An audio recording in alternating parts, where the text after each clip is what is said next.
प्रिय बच्चों, आज हम अध्ययन करेंगे अपनी पाठ्य पुस्तक मल्हार का, जो कक्षा 6 में इस वर्ष शामिल की गई है। और यह बहुत ही सुंदर पाठ्यक्रम इसमें समाहित किया गया है। मल्हार का क्या अर्थ होता है, आइए जानते हैं। मल्हार भारतीय शास्त्रीय संगीत का एक राग है। यह मुख्य रूप से वर्षा ऋतु में गाया जाता है। वर्षा ऋतु में प्रकृति नूतन रूप धारण करती है। इस ऋतु का संबंध सृजन, सौंदर्य, नएपन और कृषि से भी है। यह पुस्तक मल्हार भी अपने गठन, विषय वस्तु और गतिविधियों में सृजन, सौंदर्य और नएपन पर बल देती है। तो ये मल्हार का अर्थ होता है। और आगे हम इसका प्रथम पाठ पढ़ेंगे, जो एक कविता के रूप में है। उस कविता का नाम क्या है, आइए जानते हैं। ये सुंदर कविता है जिसका नाम है मातृभूमि। मातृभूमि अर्थात जिस भूमि में हमारा जन्म हुआ है, जो हमारे माता की भूमि है, जो हमारे माता के समान है, और हमें उससे बहुत प्रेम होता है क्योंकि वहीं पर हमारा जन्म हुआ है, उसी में हम खेले हैं, उसी में पढ़े लिखे हैं, उसमें हमारा बचपन गुजरा है, इसलिए वह सभी को प्रिय होती है। तो आइए इस सुंदर से पाठ की सस्वर इसका उच्चारण करते हैं। तो इसका उच्चारण किस प्रकार से होगा, तो आइए चलते हैं, इसका उच्चारण करते हैं। ऊंचा खड़ा हिमालय आकाश चूमता है, नीचे चरण तले झुक नित सिंधु झूमता है। गंगा यमुन त्रिवेणी नदियां लहर रही हैं, जगमग छटा निराली पग पग छहर रही है।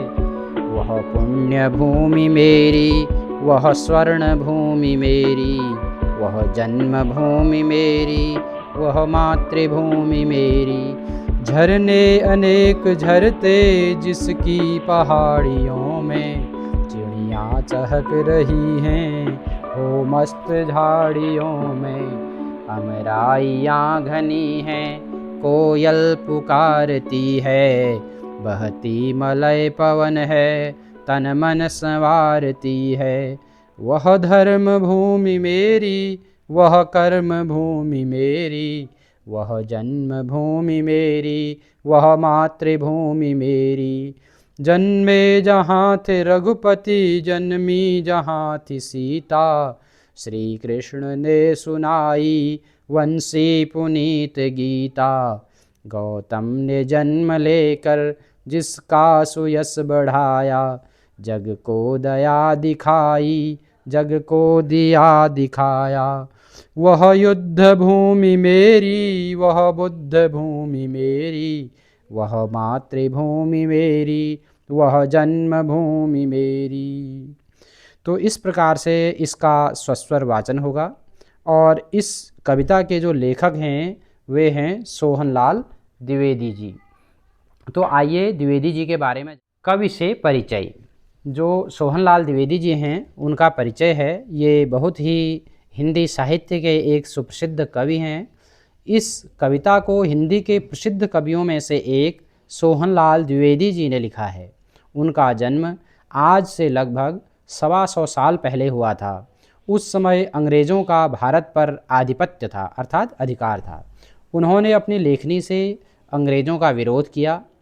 उनकी लेखनी का सबसे प्रिय विषय था देशभक्ति। भारत के गौरव का गान करना उन्हें बहुत प्रिय था। उनकी कुछ और चर्चित रचनाएं हैं। बढ़े चलो बढ़े चलो, कोशिश करने वालों की हार नहीं होती आदि।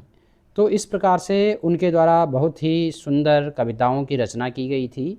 और इनका जन्म हुआ था 1906 में और इनकी मृत्यु हुई थी सन 1988 ईस्वी में।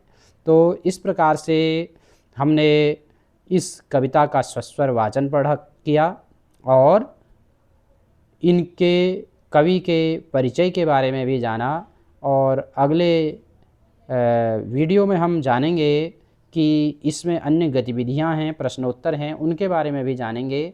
तो आप बने रहिए हमारे साथ और ये इस कविता का आप भली भांति अध्ययन कीजिए और इसका लाभ उठाइए। और आपको ये अच्छा लगता है तो इस चैनल को लाइक और सब्सक्राइब करना न भूलें। धन्यवाद।